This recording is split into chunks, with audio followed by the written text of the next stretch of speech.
오랜만에 사모님들의 특성을 들으니까 참 심령에 많은 은혜가 됩니다. 여러분들도 마음의 은혜를 많이 받으셨죠? 예, 찬송가 가사가 너무나 감동이 되네요. 내 주의 뜻대로. 네, 오늘 예수님의 정말 오직 하나님의 뜻대로 사신 그것이 잘 드러나는 찬송인 것 같습니다. 네, 지난번에 결혼하셨던 김단 목자님 부부는 오늘 오후쯤에 도착한다고 해서 오늘 사회를 대신 혜인 자매님이 봐주시는데 너무 잘 보시는 것 같아요. 이제 사회를 젊은 사람들로, 젊은 우리 뉴 제너레이션으로 바꿀 때가 되지 않았나 그런 생각이 듭니다. 아주 너무나 감사합니다. 그럼 오늘 히브리서 6강 말씀의 타이틀 같이 요절과 읽어보고 제가 기도하고 말씀을 섬기겠습니다. 시작. 순종함을 배워서 대제사장이 되신 예수님. 시작. 그가 아들이시면서도 받으신 고난으로 순종함을 배워서 온전하게 되셨은즉 자기에게 순종하는 모든 자에게 영원한 구원의 근원이 이렇게 고마우신 사랑의 하나님 아버지, 저희들을 이 거룩한 안식일에 또 우리 하나님께 예배드리며 또 우리 하나님의 말씀을 들으며 또 성도 간의 교제를 나누며 정말 참된 안식을 누리게 해주시니 감사합니다. 주님, 이 시간 말씀을 통해서 또 저희 심령에 한 말씀을 허락하여 주시기를 간절히 기도합니다. 이 죄인을 불쌍하게 여기시고 우리의 정말 진정한 대제사장이 되신 예수님 정말 잘 증거되는 메시지가 되게 하여 주옵소서. 시종일관을 우리 주의 성령께서 함께하여 주십시오. 우리 구주 예수님 이름으로 기도합니다. 아멘. 우리는 4장 후반부에서 예수님께서 큰 대제사장 또 하늘 대제사장이심을 잘 배웠습니다. 오늘 5장 말씀은 예수님이 우리의 대제사장이 되시기에 합당한 이유를 설명해 주고 있습니다. 구약의 아론의 제사장들과 비교해서 설명합니다. 오늘 본문은 크게 두 부분으로 나누어져 있습니다. 1절부터 4절은 구약의 대제사장들의 조건에 대해서, 그리고 5절부터 10절까지는 예수님께서 대제사장의 조건에 어떻게 합당하신지를 설명해 줍니다. 이 시간 말씀이 약간 어려운 점이 있지만 성령 하나님께서 저희들에게 지혜를 주셔서 그 말씀을 잘 깨닫고 그 마음에 은혜 받는 시간이 되게 해주시기를 기도합니다. 1절부터 4절까지 해서 구약의 대제사장의 조건이 세 가지로 나와 있습니다. 첫째는 1절이죠. 사람들을 위하여 속죄하는 제사를 하나님께 드리는 일을 한다는 것이고, 둘째는 2절과 3절에 나와 있죠. 백성들의 연약함을 용납할 수 있는 그러한 공감 능력이 있어야 한다. 셋째는 4절이죠. 하나님께로부터 임명을 받아야 한다는 것입니다. 그러면 하나씩 살펴보겠습니다. 1절을 같이 읽어보겠습니다. 시작. 대제사장마다 사람 가운데 택한 자, 하나님께 속한 일을 위하여 속죄. 네, 제사장들의 우두머리가 대제사장입니다. 그러면 왜 대제사장이 필요한 것일까요? 예, 그것은 인간의 죄 때문입니다. 죄가 있는 인간이 하나님께 가려면 제사장이 반드시 필요합니다. 그냥 가면 죽습니다. 제사장은 죄인인 인간이 거룩하신 하나님께로 갈 수 있도록 가교, 다리 역할을 하는 그러한 존재입니다. 그래서 제사장이 하는 가장 중요한 일은 사람들을 위해서 하나님께 속죄의 제사를 드리는 것입니다. 다음으로 제사장은 백성들의 연약함을 깊이 공감하고 용납하는 사람입니다. 우리 2절을 같이 읽어봅시다. 시작. 그가 무식하고 미혹된 능히 여기서 용납한다, 이것의 원어적인 의미는 분노를 진정시킨다는 뜻이라고 합니다. 용납이 우리가 accept, 수용하는 거죠. 그것은 곧 그것에 대해서 그 사람이 화를 내지 않고 이렇게 분노를 이렇게 진정시킨다는 것입니다. NIV 성경에 보면 그래서 deal gently라고 gentle이라는 단어를 쓰고 있습니다. 너그럽게 대한다는 뜻이죠. 이처럼 대제사장이 무식하고 미혹된 자를, 곧 하나님의 말씀, 율법을 어기며 사는 그러한 사람을 능히 용납할 수 있는 것은 자기 자신도 연약에 휩싸여 있음을 알기 때문입니다. 백성들이나 대제사장이나 죄에 연약하기는 매 한 가지입니다. 그러므로 대제사장은 백성을 위해서 속죄 제사를 드림과 같이 자기 자신을 위해서도 속죄 제사를 드려야 하는 것입니다. 이제 그 속죄 제사를 드릴 때 순서는 먼저 대제사장이 자신을 위해서 먼저 드린 후에 백성들의 죄를 위해 속죄 제사를 다음으로 드리게 됩니다. 네. 자기가 먼저 하나님께 이렇게 용납을 받은 후에 그리고 이렇게 드릴 수가 있겠죠. 그리고 백성의 속죄를 위해서는 염소를 제물로 드리라고 하셨고, 대제사장의 속죄를 위해서는 수 송아지를 드리라고 했습니다. 염소하고 송아지는 시골에서는 거의 비교할 수가 없을 정도로 큰 차이가 나는데요. 이는 하나님께서 대제사장의 죄악을 백성들의 죄악보다 크게 보신다는 것을 말해주는 것이며, 또한 대제사장이라는 직분이 하나님 앞에서 그만큼 중함을 말하는 것입니다. 우리 4절을 같이 읽어보겠습니다. 시작. 이 종기는 아무도 스스로 취하지 못하고,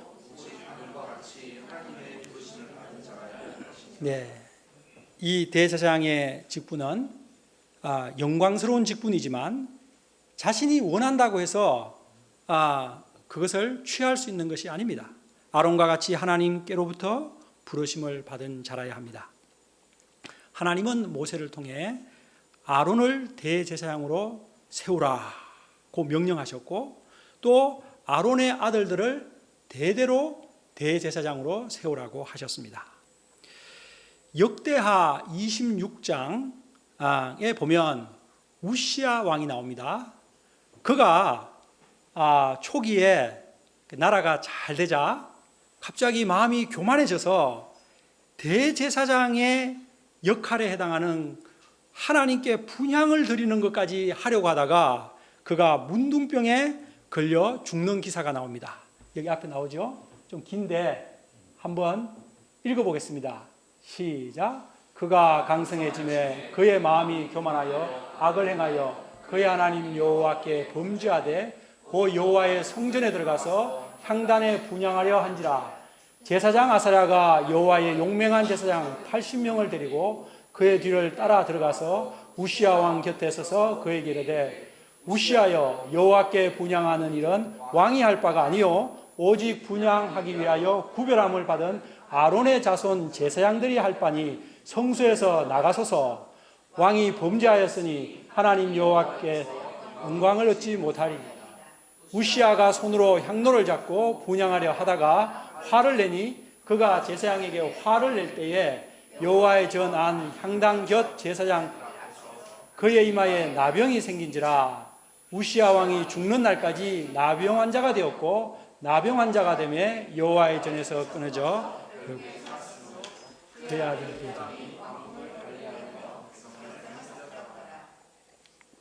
네, 다소 약간 무서운 내용처럼 생각됩니다. 이처럼 하나님께서 아주 거룩하신 분이심을 말하고 있죠. 이처럼 대제사장의 종기는 스스로 취하는 것이 아니라 하나님께서 세우시는 것입니다. 예수님의 경우도 마찬가지였다는 것입니다. 5절과 6절을 같이 읽어보죠. 시작. 또한 이와 같이 그리스도께서 대제사장이 되심도 스스로 영광을 취하시며 오직 말씀하시니가 이르시되, 너는 내 아들이니 내가 너를 낳았다 하셨고, 또한 이와 같이 다른 데서 말씀하시되 네.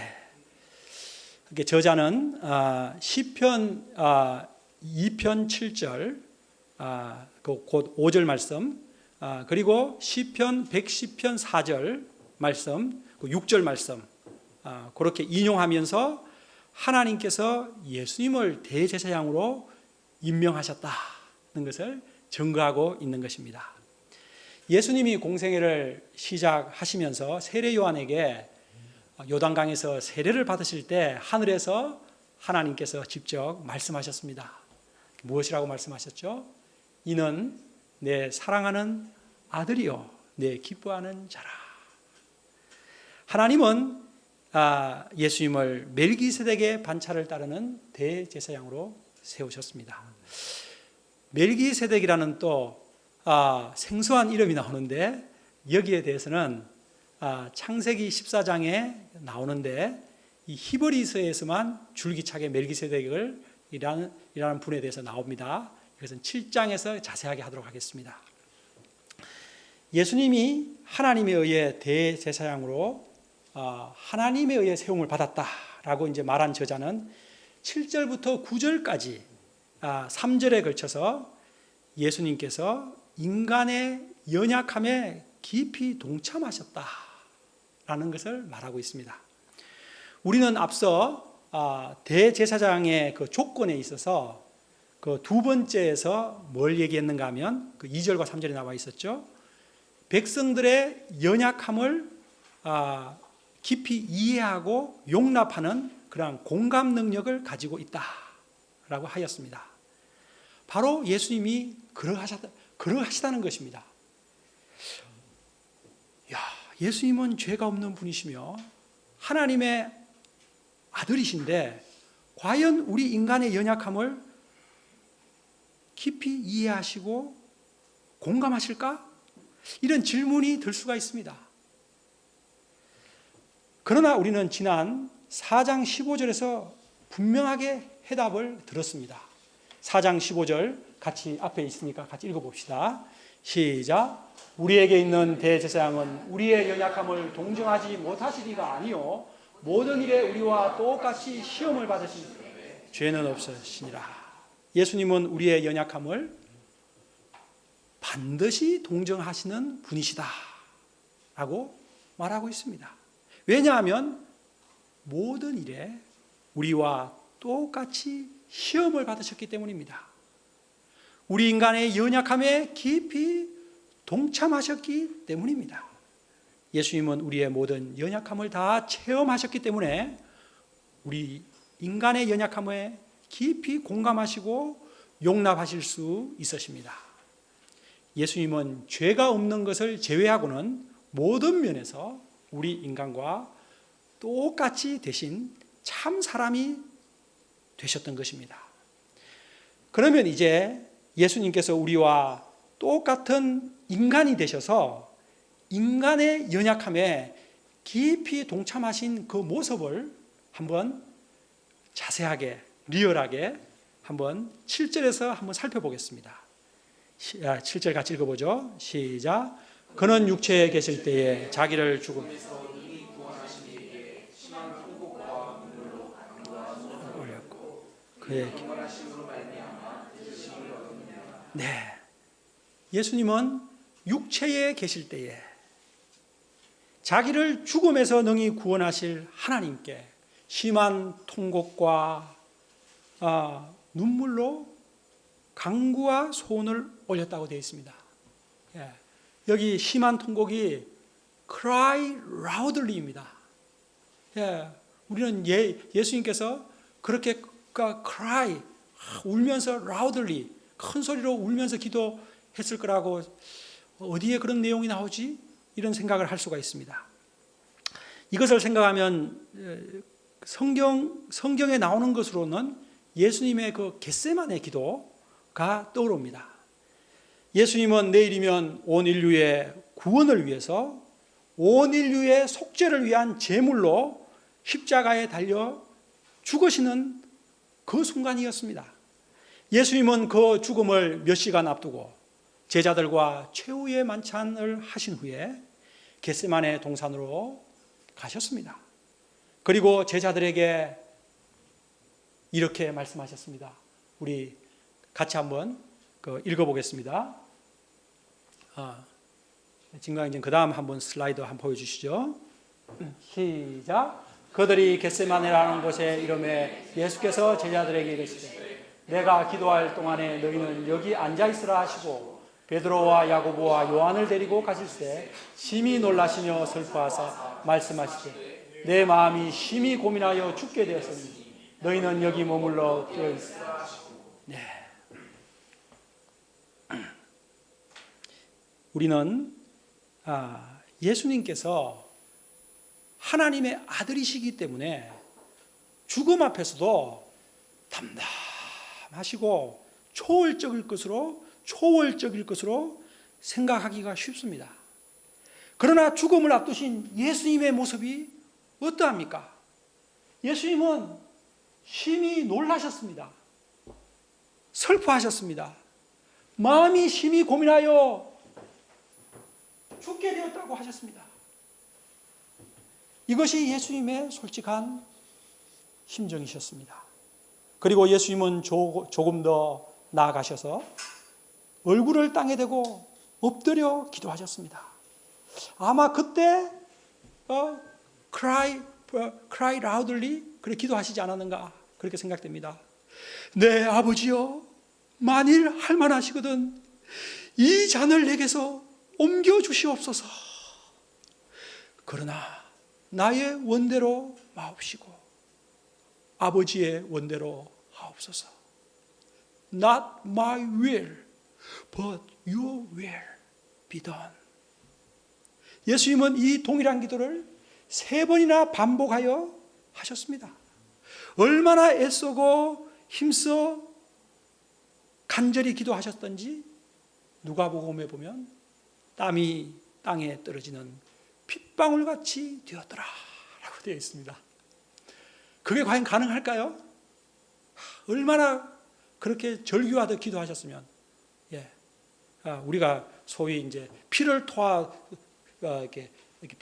토하며 말했다, 뭐 이런 얘기를 하는데 정말 이 땀방울이 핏방울처럼 될 정도로 기도하셨다고 했습니다. 그리고 예수님께서 심한 통곡과 눈물로 간구와 손을 올렸다는 것을 생각할 때 제가 생각나는 두 번째 장면은 십자가 위에서입니다. 예수님께서 십자가 위에서 어떻게 기도하셨습니까? 아버지여, 저들을 사하여 주옵소서. 자기들의 하는 것을 알지 못하기 때문입니다. 아버지, 내 영혼을 아버지 손에 부탁하나이다 하고 운명하셨습니다. 저는 예수님께서 겟세마네 동산에서 올린 기도와 십자가에 매달리셔서 하나님께 올린 기도가 바로 온 인류의 구원을 위한 대제사장의 기도였다고 생각합니다. 그리고 요한복음 17장에 나오는 예수님의 그 긴 기도도 온 인류를 위한 대제사장으로서의 기도였다고 생각합니다. 예수님이 통곡과 눈물로 간구와 소원을 하나님께 올려드린 그 올린 내용이 무엇입니까? 그것은 한마디로 하나님의 뜻에 순종할 수 있게 해달라는 것이었습니다. Not my will, but your will. 그 자신을 인류 구원을 위한 속죄의 제물로 사용해 달라는 그러한 기도의 내용이었습니다. 예수님은 죽지 않게 해달라고 기도하지 않으셨고 죽음에서 구원해 달라고 기도하셨습니다. 이것을 어떤 사람은 잘 이해를 못해서 예수님이 죽지 않도록 기도하셨나? 이렇게 생각하는데 그것이 아니고 예수님이 소위 말해서 하나님의 뜻에 합당하게 잘 죽을 수 있도록 기도하신 것입니다.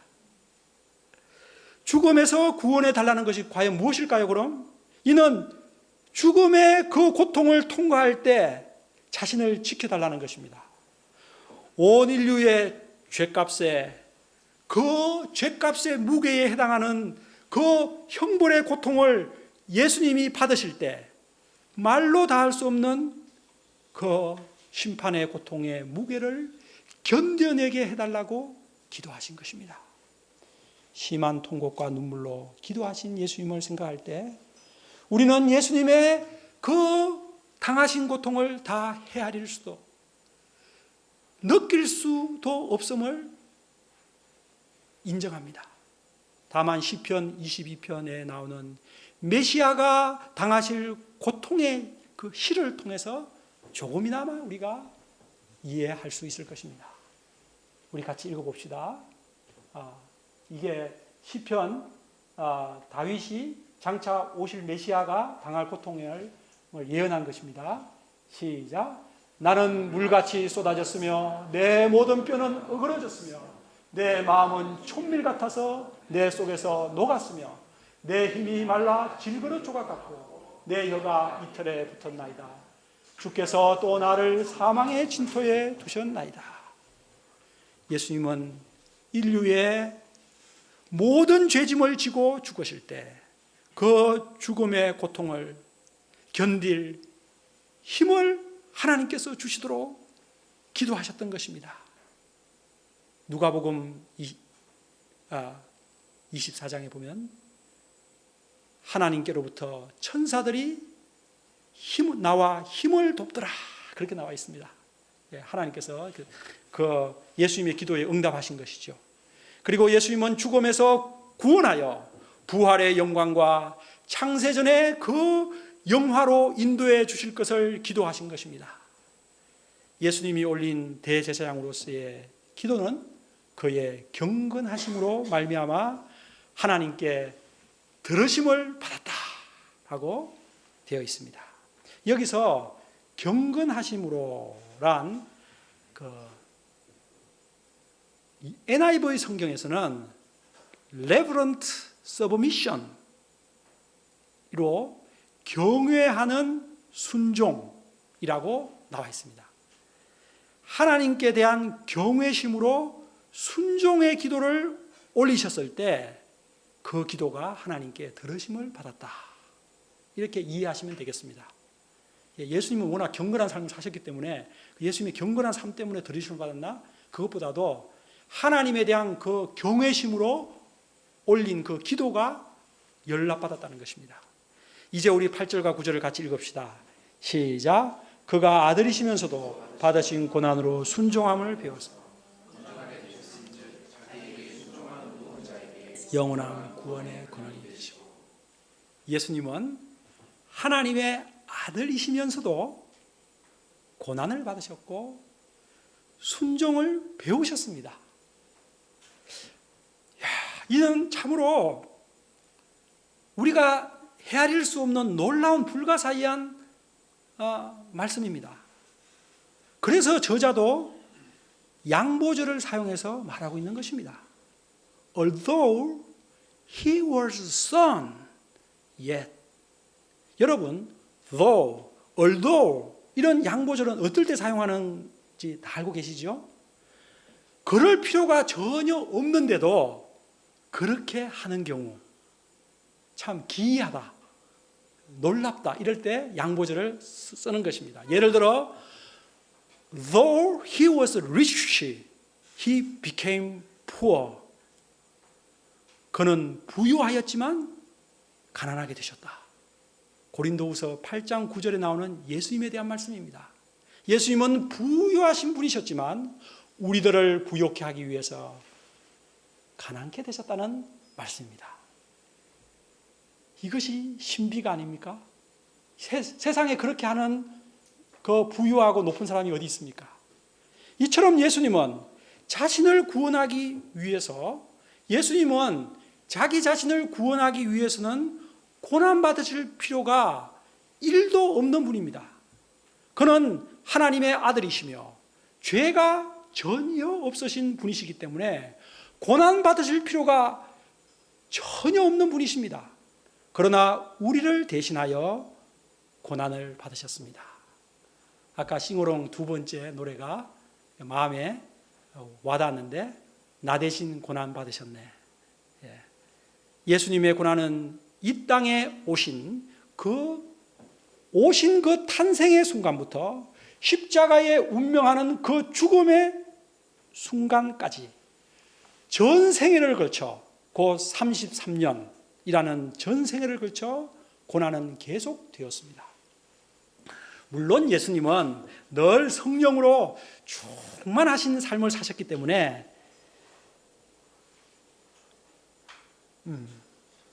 늘 충만한 삶을 사셨지만 거룩하신 분께서 이 죄악된 인간들과 동고동락하며 사시는 것 자체가 고난의 연속이었다는 말입니다. 탄생하자마자 어떤 일이 일어났죠? 헤롯이 살해하려고 해서 애굽으로 도망쳐야 했습니다. 그리고 갈릴리 사람이다, 나사렛 사람이다 하며 무시와 멸시를 한껏 받으셨습니다. 종교 지도자들로부터 끊임없이 고소 고발의 위협을 당하셨고 나중에는 그들의 시기심으로 빌라도 법정에 가서 아무 죄 없는 예수님께서 사형 언도를 받으셨습니다. 이런 억울한 일이 어디 있습니까? 그리고 자기들이 그토록 사랑했던 제자들로부터 배반을 당하셨고 마지막에는 십자가에 달려 처절한 고통을 당하셨습니다. 예수님의 생애는 고난으로 시작해서 고난으로 끝난 생애였습니다. 고난 받으실 필요가 전혀 없으신 거룩하시고 영광스러운 하나님의 아들께서 왜 이토록 고난을 받으셨을까요? 그것은 바로 우리들을 구원하기 위해 우리를 대신하여 고난 받으신 것입니다. 본래 고난은 죄 많은 인간이 받아야 하는 것이었습니다. 바로 내가 받아야 하는 것이었습니다. 우리 대신 고난 받으시고 우리를 구원하신 예수님께 모든 감사를 드립니다. 또 예수님은 순종을 배우셨다라고 되어 있습니다. 그런데 여러분 생각해 보십시오. 예수님이 무슨 순종을 배울 필요가 있으신 분이십니까? 도리어 예수님은 순종해라, 이것은 하나님의 명령이다 하며 순종을 명령하실 수 있는 최상의 권위를 가지신 분이십니다. 그러나 예수님은 자원하여 이 땅에 순종의 자리, 종의 자리로 내려오셨습니다. 그리고 고난을 통해 순종을 배우셨습니다. 순종을 체험하셨습니다. 하나님의 뜻에 철저하게 순종하는 삶을 살아가셨습니다. 우리는 그것을 겟세마네 동산에서의 자기 부인의 기도의 모습에서 알 수 있고 무엇보다 십자가에 달려 죽기까지 복종하신 것에서 잘 알 수가 있습니다. 예수님의 완전한 순종은 십자가에서 자신의 몸을 화목제물로 바친 것에서 절정을 이룹니다. 예수님의 생애 동안의 그 순종의 모습은 완전한 순종이 도대체 어떤 것인가? 그것을 우리들에게 똑똑히 보여줍니다. 예수님께서 고난을 통해서 온전한 순종을 배우셨기 때문에 우리들에게 자기를 부인하고 자기 십자가를 지고 예수님의 뒤를 따르라고 하실 수 있었던 것입니다. 예수님은 고난을 통해 순종을 배우심으로 어떻게 되셨다고 되어 있죠? 온전하게 되셨다. perfect 하게 되었다. have been made perfect 이렇게 나오는데요. 여기서 온전하게 되셨다는 뜻이 무엇일까요? 아니, 예수님은 본래 죄가 없으시기 때문에 도덕적으로나 모든 면에서 온전한 분입니다. 예수님이 무엇이 더 온전하게 될 필요가 있는 분이십니까? 그것을 우리가 생각해 보아야 합니다. 그러므로 여기서 온전하게 되었다는 그 원어적 뜻을 생각해 보면 목표에 도달하였다, 자격을 갖추게 되었다, 그런 의미가 있습니다. 그래서 예수님이 곧 온전한 그 하나님께서 원하시는 그 완전한 목표에 도달하셨다는 뜻입니다. 곧 대제사장으로서의 완전한 자격을 갖추게 되셨다는 뜻으로 이해할 수가 있습니다.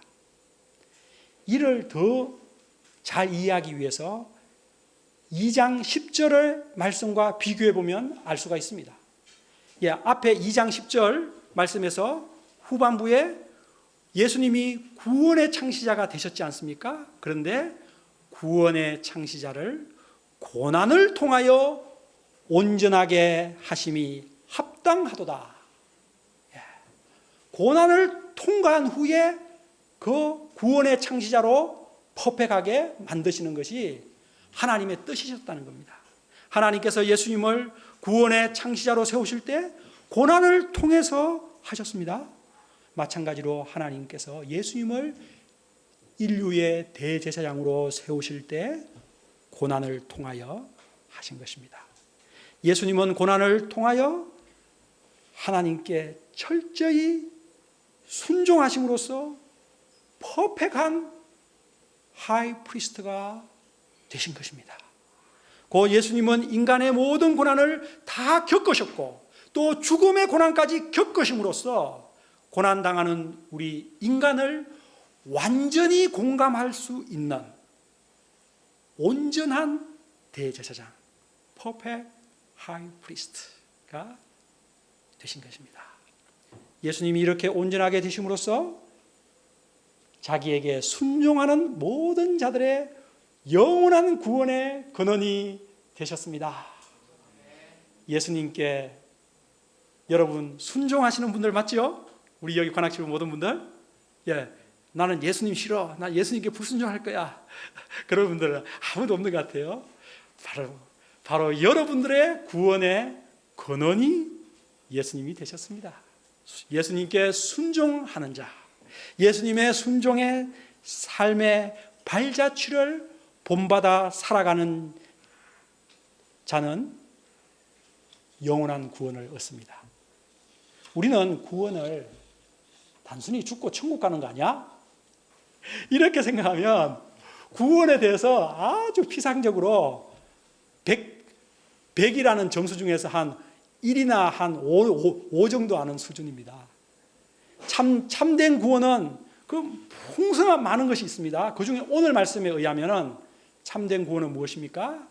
예수님처럼 고난 중에서도 하나님의 뜻에 온전히 순종하는 삶을 사는 데 있습니다. 오늘 말씀이 1세기 성도들과 현재를 살아가는 우리들에게 주는 메시지가 무엇일까요? 고난을 통해 순종함을 배우신 예수님의 삶은 1세기 당시 로마의 박해로 인해서 고난을 격심하게 당하고 있던 그 성도들에게 고난 중에서도 하나님의 뜻에 순종하며 꿋꿋하게 이겨가라는 메시지를 주는 것입니다. 그것이 히브리서 뒤쪽에 11장부터 끝까지가 그런 예시들로 가득합니다. 그런 고난 중에서 꿋꿋하게 하나님의 말씀에 순종하며 살았던 사람들이 11장부터 13장까지 나옵니다. 또한 오늘날 크고 작은 고난 가운데 살아가는 여러분과 저에게도 메시지를 주고 있습니다. 그것은 고난을 피하려고 하기보다 예수님처럼 고난 중에서도 하나님의 뜻에 순종하는 삶을 살아가라는 것입니다. 그래서 이 땅에서 예수님을 본받아 작은 예수로 살아가는 삶, 고난받기 싫지만 자기를 부인하고 자기 십자가를 지는 삶을 살아가라는 것입니다. 그리고 더하여 이 땅에서 작은 제사장들로 살아가라는 것입니다. 내가 제사장? 그렇습니다. 여러분과 제가 오늘날의 제사장입니다. 로마서 15장 16절은 우리가 하나님의 복음을 맡은 복음의 제사장 직분을 맡았다고 분명하게 가르쳐주고 있습니다. 우리의 앞서가신 대제사장 예수님을 본받아 우리 모두 이 시대에 베드로가 말한 것처럼 왕같은 제사장들로 살아가실 수 있기를 기도합니다. 말씀을 맺겠습니다. 오늘 말씀을 통해서 우리는 예수님이 하나님께서 임명하신 우리 온 인류의 대제사장이심을 배웠습니다. 그리고 예수님께서 이 땅에서 대제사장의 직분을 심한 통곡과 눈물로 감당하셨다는 것을 보았습니다. 그리고 예수님께서는 아들이시면서도 고난으로 순종함을 배워 온전한 대제사장이 되셨음을 알았습니다. 그리고 자기에게 순종하는 모든 자에게 구원을 주시는 구원의 근원이 되심을 알게 되었습니다. 우리 대신 고난 받으시고 우리 대신 순종의 길을 가심으로 우리를 구원해 주신 예수님께 모든 감사와 영광을 돌려드립니다. 그러므로 우리도 예수님의 순종의 발자취를 본받아 우리 시대의 복음의 제사장들로 다 살아가시는 여러분들 되시기를 기도합니다. 네, 그러면 오늘 말씀 요절 읽고 제가 기도하겠습니다. 시작. 그가 아들이시면서도 받으신 자기에게 순종하는 모든 자에게 영원한 구원의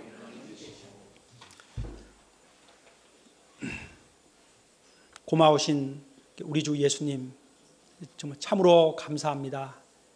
하나님께 불순종함으로 주님 죄 가운데 정말 비참한 삶을 살고 파멸당할 저희들을 구원하시기 위해서 예수님께서 이 땅에 오셔서 주님 하나님의 뜻에 온전한 순종의 삶을 사심으로 저희들을 구원하신 것을 감사합니다. 그리고 저희들에게 하나님의 뜻에 온전히 순종하는 삶이 어떤 삶인지 그 참된 순종의 본을 보여주셔서 감사합니다. 주님, 불순종의 이 시대, 주님 또 신앙생활을 하면서도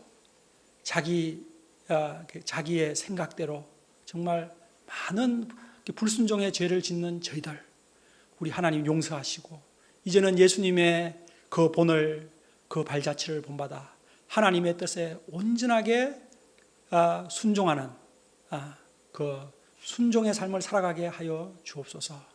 예수님 이름으로 기도합니다. 아멘.